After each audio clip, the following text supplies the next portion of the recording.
Class 9 का अध्याय 4 में दो चर वाले रैखिक समीकरण अभी स्टार्ट कर रहे हैं। देखिए दो चर, इसमें दो चर में क्या क्या रहेगा, तो इसका रैखिक समीकरण का इसका समीकरण क्या है, समीकरण होता है ax plus B Y plus c equal to 0। इसका दो चर, एक x और एक y, इसी को ये हो गया शुद्ध समीकरण। इसका इस समीकरण में ये रहेगा। जैसे मान लीजिए a के जगह पे कोई नंबर रहेगा, जैसे 3x, b के जगह पे भी कोई नंबर रहेगा 4y प्लस c के जगह पे कोई भी नंबर रह सकता है। ऐसे मतलब ए बी सी का कोई नंबर रहेगा, बाकी एक्स वाई साथ में रहेगा। अगर यहाँ पे लिखने बोला जाए, ए का वैल्यू कितना हो जाएगा 3, बी का हो जाएगा 4 और सी का 5। अगर इसमें साइन माइनस रहेगा तो साइन भी इसका लेना है माइनस बोल के। ठीक है, अभी हम लोग स्टार्ट करते हैं क्वेश्चन से। देखिए प्रश्नावली 4.1 का पहला क्वेश्चन क्या है। क्वेश्चन नंबर 1 में एक नोटबुक की कीमत एक कलम की कीमत से दोगुनी है। नोटबुक है कोई, उसका जो कीमत है वो कलम का जितना कीमत है उससे दोगुनी है। इस कथन को निरूपित करने के लिए दो चरों वाला एक रैखिक समीकरण लिखिए। देखिए यहाँ पे संकेत में भी दिया है, हिंट्स में। मान लीजिए नोटबुक की कीमत x रुपया है और कलम की कीमत y रुपया है। ठीक है, इसको अब हम लोग कॉपी में समीकरण बना के दिखाते हैं। माना नोटबुक की कीमत, यहाँ पे 1 नंबर में लिखेंगे, माना नोटबुक की कीमत, जो बोला जा रहा है उसको वही लिखेंगे। हिंट्स में दिया है नोटबुक की कीमत x रुपया और कलम की कीमत वही चीज़ है, इसलिए इसे लिख सकते हैं इसको। इसका मतलब हो गया ऊपर में जो लिखा है वही है y रुपया। तो इसको समीकरण में इसको लिखने बोला जा रहा है। ठीक है, तो यहाँ पे क्वेश्चन में है कि कलम की कीमत से, एक कलम की कीमत से, मान लीजिए इधर कलम की कीमत है और इधर नोटबुक की कीमत है। कलम का जितना कीमत है इससे नोटबुक की कीमत दो गुनी। अगर इसका 5 रुपया है तो इसका 5 को 2 से गुना कर देंगे, 10 रुपया हो जाएगा। तो बीच में हम लोग इक्वल दिए तो इसको 2 इधर गुना कीजिए, 2 यानी x बराबर 2y। तो इसका समीकरण में अगर लिखेंगे तो x, ये 2y को इधर ले आइए, -2y इक्वल टू 0। ये हो गया इसका समीकरण, यही आंसर है।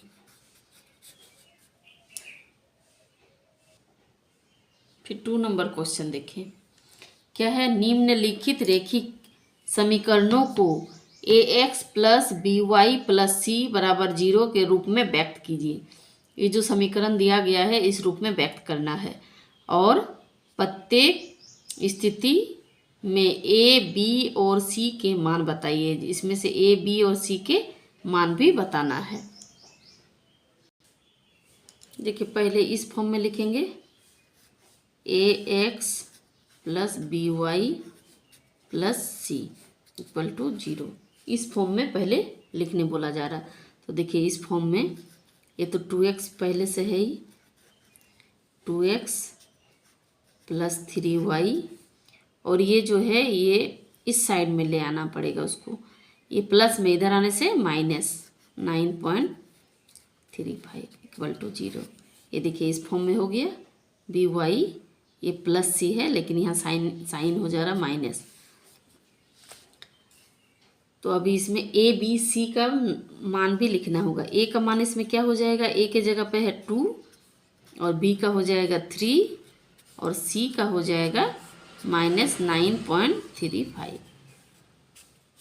a, b, c का मान भी हो गया और इस फॉर्म में भी हो गया।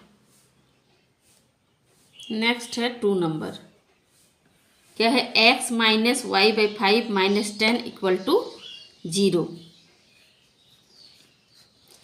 तो इसका सॉल्यूशन देखिए, पहले ax के फॉर्म में लिखना होगा, ax plus by plus c equal to 0।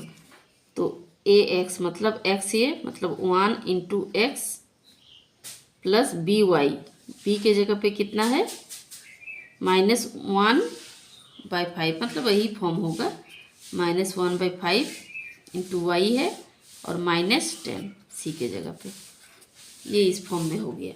यानी इसमें ए का वैल्यू अगर लिखने जाएंगे, ए इक्वल टू 1 हो जाएगा, बी क्योंकि एक्स के साथ कुछ नहीं है 1 है, और बी का हो जाएगा -1/5 और सी का हो जाएगा -10। यही इसका आंसर है। नेक्स्ट है 3 नंबर। इसका ए एक्स प्लस, ये देखिए ए एक्स पहले लिख लेते हैं, बी वाई प्लस सी का फॉर्म क्या हो जाएगा, ए एक्स के जगह पे ठीक है -2x, बी का भी वैसे ही है, और 6 का क्या हो जाएगा -6, क्योंकि ये बराबर के उधर है, इसको बराबर के इधर ले आना पड़ेगा। ठीक है, इस फॉर्म में हो गया। अब ए का वैल्यू कितना हो जाएगा -2, बी के जगह पे है 3 और सी का है -6। यही आंसर। नेक्स्ट है 4 नंबर में x इक्वल टू 3y। तो इसको कैसे लिखेंगे, देखिए A X plus B Y plus C के फॉर्म में कैसे लिखेंगे। पहले x है, ये 3y है, प्लस में इधर आने से माइनस, इक्वल टू 0। इसका यही फॉर्म होगा, क्योंकि सी के जगह पे कुछ नहीं है तो इसको हम लोग ऐसे ही लिख के छोड़ सकते हैं।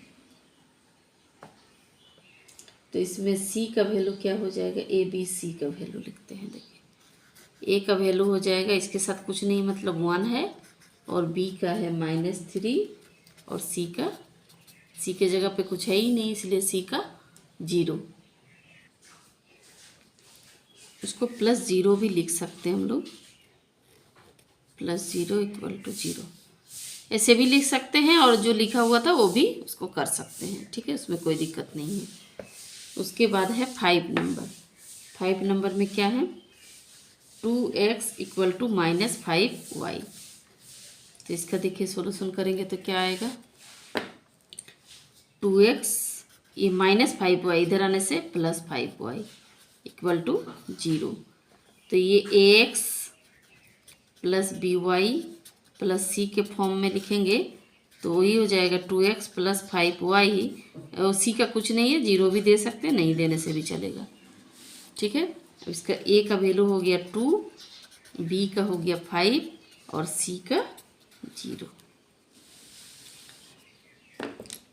a b c का वैल्यू निकालना है बस। अब 6 नंबर में है 3x प्लस 2 इक्वल टू 0। इसका सॉल्यूशन कैसे करेंगे, इसका ए एक्स पहले लिख लेते हैं, बी वाई प्लस सी का फॉर्म होगा, ए एक्स मतलब 3x, बी के जगह पे देखिए नहीं है, मतलब वाई का है ही नहीं, इसलिए इसका मतलब 0 है, बी का 0, और सी का है 2 इक्वल टू 0। तो इसमें लिख देंगे हम लोग A equal to 3, B equal to 0 और सी इक्वल टू 2। बस यही आंसर। उसके बाद है 7 नंबर, y -2 इक्वल टू 0। ये सॉल्यूशन,